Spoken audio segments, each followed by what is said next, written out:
as the Covenant finally ends thanks to a flimsy treaty. However, Earth's outer colonies are still vulnerable to any alien intrusions. Even though it's supposed to be a time of peace, humans send the ONI, or Office of Naval Intelligence, to keep an eye on the Covenant before they can break the treaty. On the planet Cetera, which has a mostly human population, Lieutenant Commander Locke and his team are sneaking through a forest to follow an alien smuggler called Axel. Suddenly they notice an alien spaceship drop an elite zealot, a species that Locke hasn't seen in years. Axel meets with the zealot to give him a small device that the team analyzes from afar and concludes it has a bomb inside. The team immediately splits up and Ramos manages to capture Axel while the others chase after the zealot. They notice he's running toward the city, so they quickly call for backup. Locke discovers the zealot escaped through a city access tunnel and follows him there, only to suddenly be ambushed. A fight ensues, but they barely get to exchange a few hits before Locke hides behind a door. When he opens it again, the zealot is already gone. The team and backup continue their chase and find the zealot inside the mall, so Locke jumps on top of it and fires a few rounds before asking him for the bomb. However, the zealot says it's only the beginning before jumping and activating the bomb. The alien falls to his death while the bomb releases an energy pulse that covers the entire city, yet at first it seems nothing happened. The team gets ready to leave, but at that moment, civilians around them start showing symptoms of a weird illness, like having difficulty breathing and their veins becoming dark. 2 agents that were too close to the blast are also affected, so their teammates immediately take them to the hospital. At first, Colonel Aiken of the Colonial Guard refuses to let them in because of his dislike of ONI, but Locke changes his mind when he shows him how badly sick the agents are. Aiken doesn't want this weird illness to spread, so he also sends the rest of the team to be tested just in case. All of them turn out to be fine, but as hours pass, more and more sick people come to the hospital and reports continue to arrive of the illness up to 10 kilometers from the blast site. After lots of testing, they finally learn some details. The people are getting sick from a bioagent made with a mutated element they've never seen before, and it's only attacking human DNA. No other species on the planet is sick.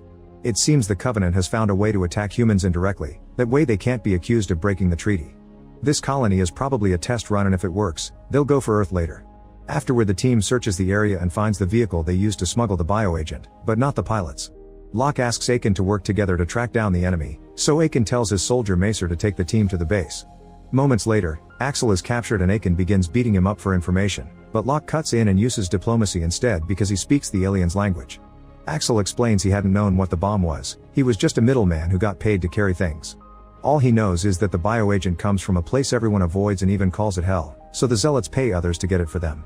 Next, the team traces the vehicle's positioning and learns that the bioagent came from a fragment of the Alpha Halo, one of 7 ring-shaped superweapons. It was destroyed during the war, but a piece of it floated away and ended up orbiting dangerously close to a red giant.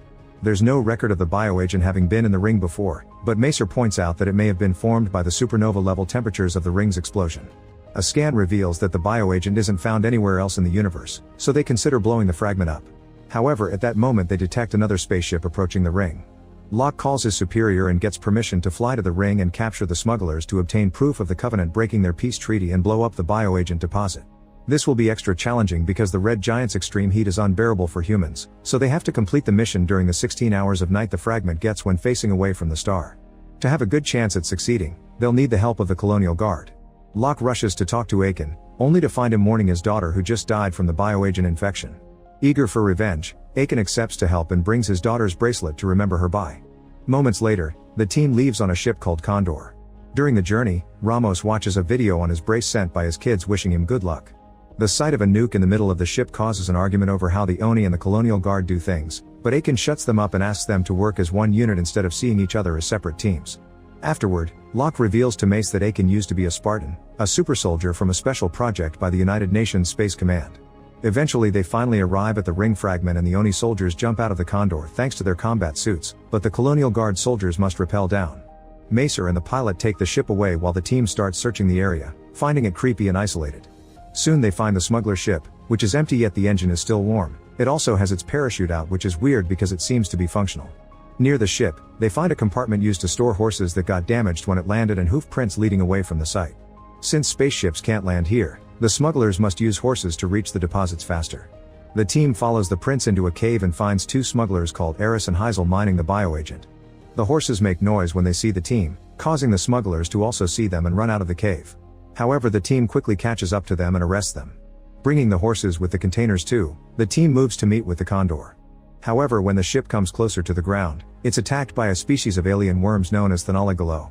These creatures rush into the ship and make it malfunction, shaking it around and causing Macer to fall out of it. Then the ship briefly hits the ground before erratically flying away and crashing in the distance. Hundreds of worms appear on the ground and immediately kill the horses plus 3 of the soldiers. The team runs away with the smugglers and hides in a narrow crevice, where Locke uses a holographic device to camouflage their position. As the team searches for another place to hide, Eris explains that the worms can sense active technology and movement, so the group ends up shutting down all their equipment. The worms come very close to them, but the soldiers stand completely still and avoid being found, so the creatures leave without attacking. The team gets going again, and on their way out, Locke grabs a remaining worm and squeezes it to kill it. After walking for hours, the team takes a break and discusses the situation. Their equipment doesn't have off-world communications and the Condor is gone, so their only chance to leave is using the smuggler's ship. It only carries 2 though, and there are 9 to them, so not everyone will go home. Locke thinks they should retrieve the nuke from the Condor and finish the mission, and Aiken agrees, saying that when the moment comes they can draw straws so everyone is equal. They have a very dangerous trek ahead of them, so they get rid of their armor and only keep the oxygen and the weapons, that way the worms won't find them and there's no dead weight. As they walk toward the crash site, Horrigan suggests the Oni group should leave the Colonial Guard and the smugglers behind because this mission needs proper soldiers, not babysitters. Locke quickly shuts him up and reminds him to behave like a team. The smugglers also take the chance to remind them they're the only ones who can fly the ship. After traveling for a while, the group is surprised to find an area with actual plants and water, so they take a break to oxygenate. They use their breathers as fast as possible, but when they hear a noise in the distance, they quickly turn them off and get going, unaware that the worms are already tracking their location. As they continue onward, Wisner accidentally drops her breather, which activates when it rolls down a hill. She falls behind to retrieve it, but when Ramos goes to check on her, it's too late. Wisner is being devoured by the worms. Ramos desperately tries to pull her out of the swarm, but the worms are stronger and kill her. Then Locke shows up and grabs the breather before dragging Ramos back to the team. Unfortunately, the worms find the group as well, and as they run to hide, Locke falls down a hill and his foot gets stuck under a rock, so the worms turn to go after him. Ignoring Aiken's orders, Macer rushes to help him. She grabs Wisner's breather and turns it on before throwing it away, causing the worms to go after it instead. Then she helps Locke free his leg and they run to reunite with the team while the worms devour the breather. The team waits for the worms to leave, but they start to worry when they only have 3 hours of night left and they're still stuck there.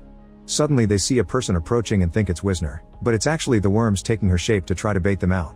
Horrigan begins complaining about the situation, and when Heisel tells him how annoying he's being, Horrigan pushes him down the hill. The worms immediately surround Heisel to devour it and the team finally has an opportunity to run away. Once they're far enough, a furious Eris tries to hit Horrigan, but he's stopped by Estrin. Locke yells at Horrigan for playing God, but Horrigan points out God isn't here, so the responsibility falls on them.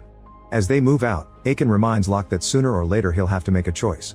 Horrigan also approaches Locke to convince him to make a choice and stick together, but Locke is determined to let the straws do their thing for fairness. Ramos decides to watch his kid's message to find comfort in the middle of this madness, but Estrin immediately takes it from him and throws it away, reminding him of the worms. Next, the group arrives at a cliff and is horrified to discover the bottom is overrun with worms, so they have to carefully move around the edge without making a sound. However, Ramos is really losing it and whispers to Estrin to propose an alliance, but Estrin turns him down. Ramos grabs him to shake him into reason, causing Estrin to fall off the edge. He manages to hold onto some rocks and begs Ramos for help, but Ramos lets him fall to his death and tells the rest of the team that Estrin just slipped. When they finally get off the cliff, Horrigan indirectly tells Ramos he knows the truth and that he doesn't judge him. They sit to take a rest and Horrigan uses the chance to take Aiken's weapon and threaten him into giving up his breather. Locke immediately takes out his own gun to try to make Horrigan back away, however Ramos sides with Horrigan and together they force Locke to yield. Feeling like their own leader has betrayed them, Ramos and Horrigan take everyone's weapons and leave with Eris to make him pilot the ship for them. Macer thinks there's no hope for them, but at that moment Aiken finds the Condor. They immediately go inside and discover the nuke is fine. They also find some extra weapons. Macer notices that some propulsion is still functional. It's not enough to go home, but it could get them to the smuggler ship. However, there isn't enough fuel to get it going, so Aiken proposes to use the nuke's backup power cell to operate the ship. Since only 2 people could go home anyway, the third one can stay to activate the nuke manually and destroy the bioagent deposit. Once the Condor is working again, Aiken tells Macer and Locke to leave while he stays with the nuke, but the other 2 refuse and ask for the straws. Aiken decides to break his daughter's bracelet and puts a few beads in his hands, explaining that white means leaving and red is for the one staying. Macer and Locke both draw white beads, meaning Aiken is the one staying just like he wanted. After sharing a heartful goodbye, the duo leaves in the Condor, and Aiken reveals his bead is white too. He did it on purpose so he could save the youngsters. Meanwhile, Eris tries to put Ramos against Horrigan by saying Horrigan is using both of them. Ramos confronts Horrigan about his intentions, but Horrigan calms Ramos down by explaining that the ship must have an autopilot and that they only need Eris for his fingerprints to activate it, then they can ditch him.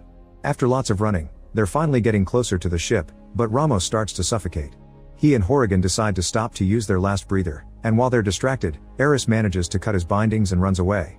As Ramos and Horrigan run after Eris, the worms start following them, so Horrigan betrays Ramos by activating his backpack, breaking his leg, and leaving him to be killed by the little monsters. At that moment the Condor shows up but loses control and crashes on the ground, causing Macer to get hurt. Locke refuses to leave her behind and begins carrying her. It's Eris who reaches the smuggler ship first and quickly activates it, which gets the attention of the worms. However, before Eris can fly away, Horrigan shoots him to kill him and runs to the ship to take his place. This puts him in the path of the worms, who immediately devour him in seconds before going after the ship. Locke and Macer can't do anything but hide for now. With the sun already appearing on the horizon, Aiken finally makes it to the deposit and activates the nuke. The worms sense this and immediately go after him, giving Locke and Macer the chance to enter the ship and take off. As they fly away, they see the explosion that kills Aiken but also destroys the ring fragment and therefore the bioagent, saving humanity.